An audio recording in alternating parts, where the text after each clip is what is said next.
अ, आज हम इस वीडियो में करने जा रहे हैं एडवांटेजेस ऑफ डीबीएमएस।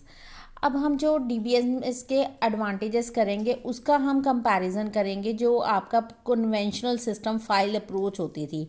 अगर कभी याद हो तो जब हम छोटी क्लासेस में होते थे यानी प्राइमरी लेवल में होते थे तो क्या होता था, मैथ्स वाली टीचर है उसके पास अपना रिकॉर्ड होता था, साइंस वाली टीचर उसके पास अपना रिकॉर्ड होता था, अगर कोई एसएसटी की टीचर है हर किसी के पास अपना अपना रिकॉर्ड होता था। ये हम कन्वेंशनल फाइल सिस्टम की बात कर रहे हैं, यानी जब क्या होता था, जब हमारा डाटा कंप्यूटराइज नहीं होता था, हर किसी इतना इंटरनेट की वो प्रोग्रेस नहीं थी, तो क्या होता था सभी कोई अपना अपना जो फाइल सिस्टम है हर कोई अपनी अपनी फाइल मेंटेन करके रखता था। और उसका कंपैरिजन हम करेंगे आज के डीबीएमएस से, यानी जो कन्वेंशनल फाइल अप्रोच क्या होगी, इसको आप इस तरह से माइंड में रिमेंबर रख सकते हैं कि जैसे आपकी मैथ्स वाली मैम थी वो अलग से रिकॉर्ड मेंटेन करती थी, साइंस वाली एसएसटी सभी आपकी टीचर्स जो थी वो अलग अलग से आपका जो डाटा है वो मेंटेन करके रखती थी। अब इसके हमारे क्या एडवांटेजेस हैं जो डीबीएमएस होने के? सबसे पहला हमारा एडवांटेजेस क्या है? Controlling data redundancy. Controlling data redundancy का मतलब क्या होता है? डुप्लीकेसी। रिडंडेंसी का मतलब यहाँ पे क्या है? डुप्लीकेसी। अगर हम कहें कन्वेंशनल सिस्टम में क्या होता था, अगर आप अभी मैं आपकी बात कर रही हूँ कि एसएसटी वाली मैम और साइंस वाली सभी मैम अपना अपना फाइल को में रिकॉर्ड रखती थी, इससे क्या क्या होता था, आपकी सेम डाटा है वो डिफरेंट फाइल में होता था, यानी अब यहाँ पे डुप्लीकेसी बहुत हो गई। अब आपका क्या है, हर एक टीचर सेम ही डाटा को मेंटेन कर रही है, तो क्या हो गया, टाइम की बड़ी वेस्टेज है यहाँ पे। अब और क्या हो गया, अब इसके साथ आपका क्या हो गया, इसके साथ साथ आपका क्या है, कई चीज़ों की आपके क्या है, नीडलेस जो कंप्यूटर रिसोर्सेस हैं वो भी आपके क्या है यहाँ पे यूज़ हो रहे हैं। तो क्या है इस अब हमारा डाटा क्या हो गया है, अब यहाँ पे क्या हो गया, हमारा डाटा सेंट्रलाइज हो गया। अब जो आपका डाटाबेस है वो हर कोई टीचर मेंटेन नहीं करती। अब आप देख लो, आपका जो डाटाबेस होता है वो क्लरिकल ऑफिस में होता है, क्लर्क आपके डाटाबेस को क्या करते हैं, मेंटेन करते हैं। अब कोई टीचर आपकी आती है, आपको पढ़ाने आती है, तो वो क्या रखती है, सिर्फ रोल नंबर रखती है अपने पास और आपका नाम रखती है। अब ना तो वो आपसे आपका एड्रेस पूछती है, ना आपसे पूछती है आपका फ़ोन नंबर क्या है। वो सारा रिकॉर्ड है वो सेंट्रलाइज मतलब एक जगह पे जाके स्टोर हो गया, वो कहाँ पे, क्लर्क पे। तो अब क्या है, इससे डीबीएमएस से हमारा क्या हो गया, डाटा क्या हो गया, सेंट्रलाइज हो गया।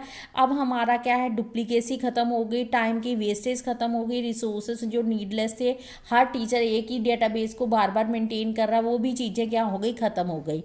अब कहता है, आप कई बार ये पूछ लिया जाता है छोटा सा क्वेश्चन कि क्या हम इस रिडंडेंसी को ख़त्म कर सकते हैं? नहीं, हम इसको ख़त्म नहीं कर सकते, लेकिन हम इसको कंट्रोल जरूर कर सकते हैं। जैसे अब हर टीचर को आपका रोल नंबर तो चाहिए। अब ये थोड़ा कि रोल नंबर ही हम किसी टीचर को कहेंगे कि नहीं, क्योंकि इससे आपकी यूनिक आइडेंटिफिकेशन होती है रोल नंबर से, क्योंकि क्लास में एक सेम नाम के बच्चे तो बहुत हो सकते हैं, लेकिन रोल नंबर किसी भी क्लास में या पूरे स्कूल में या कॉलेज में एक बार ही अलॉट होता है और वो किसी का रिपीट नहीं होता।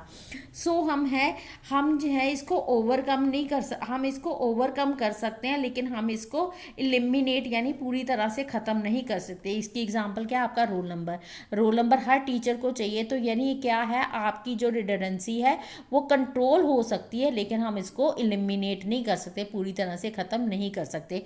ये हमारा पहला एडवांटेजेस हो गया। सेकेंड हमारा एडवांटेजेस क्या है, एलिमिनेट ऑफ इनकन्सिस्टेंसी का मतलब होता है जिसमें ठहराव नहीं होता। ठहराव का मतलब होता है जो फ्लक्चुएट करता रहता है। अब देखो आपका क्या होता है, फाइल उसमें आपका क्या है, पूरे फाइल अप्रोच सिस्टम में आपका क्या है, सारा सिस्टम में आपका जो डाटाबेस होता है वो डुप्लीकेट होता है। तो अगर हम कहें इनकन्सिस्टेंसी का मतलब क्या है, मान लो एक एग्जांपल से मैं आपको समझाती हूँ। आपका कोई मान लो कि स्टूडेंट है, उसने फ़ोन नंबर चेंज किया, अब हम कन्वेंशनल की बात कर रहे हैं, वो मैथ्स वाली मैम को बता गया, वो एसएसटी वाली मैम को बता गया, लेकिन साइंस वाली टीचर को नहीं बता के गया।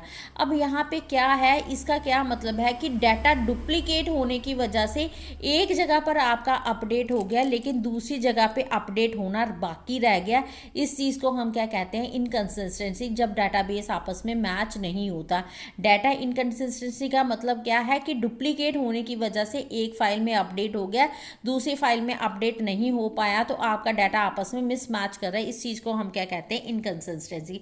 लेकिन अब सेंट्रलाइज डाटाबेस हो गया, यानी अब सिर्फ आपको कहाँ अपडेट करना, क्लर्क ऑफिस में, तो क्लर्क ऑफिस ने आगे सारी इंफॉर्मेशन पास ऑन कर देनी है। तो अब आपका डाटा यहाँ पे क्या हो गया, सेंट्रलाइज हो गया, जिसकी वजह से इनकंसिस्टेंसी भी आपकी क्या हो गई, आपकी इनकंसिस्टेंसी भी क्या हो गई, रिमूव हो गई, इसको भी एलिमिनेट कर दिया।